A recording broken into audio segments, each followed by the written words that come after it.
chemistry, we'll be looking at the periodic table. Okay, let's look at the following outline first before we begin. First, we look at the definition of the periodic table of elements. Next, we look at the periodic law, and then we'll look at the characteristics of the periodic table. And finally, we'll look at types of blocks in the periodic table. Let's begin. Definition. The periodic table is a tabular form arrangement of elements to illustrate the periodicity of the properties of the elements. It is the most important classification in chemistry. Okay, to illustrate the periodicity, that's the changes of the properties of the element. Mendeleev was the first to construct a periodic table. He arranged the elements in order of increasing, note, relative atomic mass. He pointed out that elements with similar properties kept reoccurring at regular intervals or periods. Okay. Next, the periodic law. The modern periodic law states that the properties of the elements are a periodic function of their atomic numbers. Or we can also define it as both the physical and chemical properties of the elements vary in a periodic fashion. Okay. Characteristics of the periodic table. All right. Number one, the modern form of the periodic table is divided into 8 vertical columns known as groups and 7 horizontal rows known as periods. Is that okay?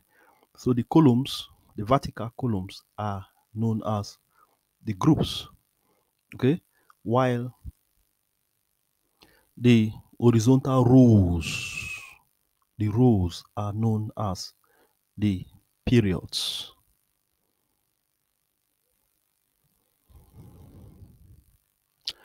Number two, the vertical columns of elements numbered from 0 to 7 are known as the groups. The vertical columns of element numbered from 7 are known as the group. The group is subdivided into 2 subgroups.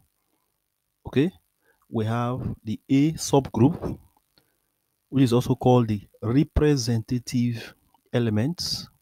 All right, and then we have the B subgroup in the center of the table, which are called the transition elements. Let's look at the periodic table. Now, if you look at this table, you find out that it starts with hydrogen on the left, and then next helium, number 2, and then lithium. It goes like that. So from the hydrogen column is the group 1, then followed, the next is group 2, then group 3, group 4, we have group 5, group 6, group 7, and then group O. All right. Now, in between 2 and 3, we have the transition elements. Okay. Now, next point, some of the groups are known by their common names. All right. Like the group 1 element, call them the alkali metal. The group 2 elements are called the alkaline earth metal. The group 7 elements, we call them the halogens. Okay. The group O elements, we call them the noble gases. Next point, the horizontal rows of elements numbered from 1 to 7 are known as the periods. The rows. Okay. Among the elements in the period 6 and 7 are the elements of the lanthanide and the actinide series, respectively. They are also known as the inner transition elements. So the lanthanide and actinide are also called the inner transition elements. Remember, we have transition elements.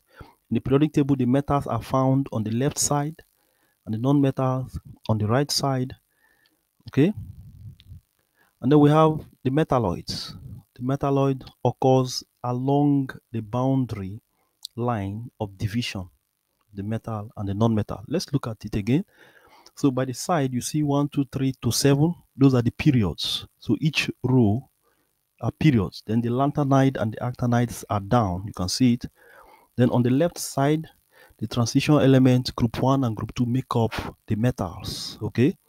On the left side, the green and yellow colors make up the non-metals. Okay. In between the metal and non-metal, we have what we call the metalloids. Is that okay? Types of block in the periodic table. The periodic table is grouped into blocks, right? We have the X block. Now the X block contains group 1 and group 2 elements. So group 1 and group 2 make up the S block. They have electron in outermost S orbital. All right. Now note, there are 4 orbitals, the S, P, D, and F. Okay. So when elements that have electron field in the outermost S shell or orbital make up the S block element.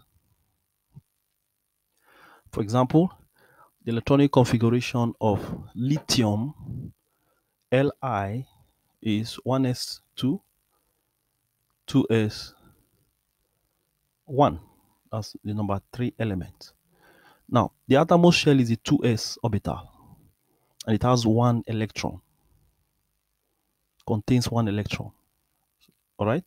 Now, because of the 2s orbital, because of the presence of the 2s orbital, lithium becomes a member of the S block element because it has electron in the outermost shell S orbital. Other examples of the S block elements are,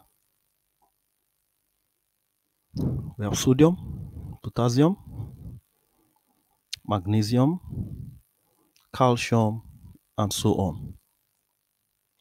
The P block. Now, group 3 to 7 and O forms the P block elements. 3 to 7 and O forms the P block element. They have electron in the outermost p orbital. All right. For example, the electronic configuration of nitrogen N is 1s2, 2s2, and 2p3 as the number 7 element. It has electron in the outermost 2p orbital, and that makes nitrogen a member of the p block element. The D block element. The element between group 2 and 3 forms the D block element. That's the transition elements. All right. Electrons are filled in the n-1 d orbitals. Take note of that, where n is the number of shells in the atom. The F block, the last one, the F block element, the lanthanide and the actinide forms the F block because they contain F electron in addition to SPD electrons. Is that okay? Electrons are filled in the n-2f orbitals. Okay? For more of our videos, ensure you subscribe to this channel. The part 2 will continue. Thank you very much.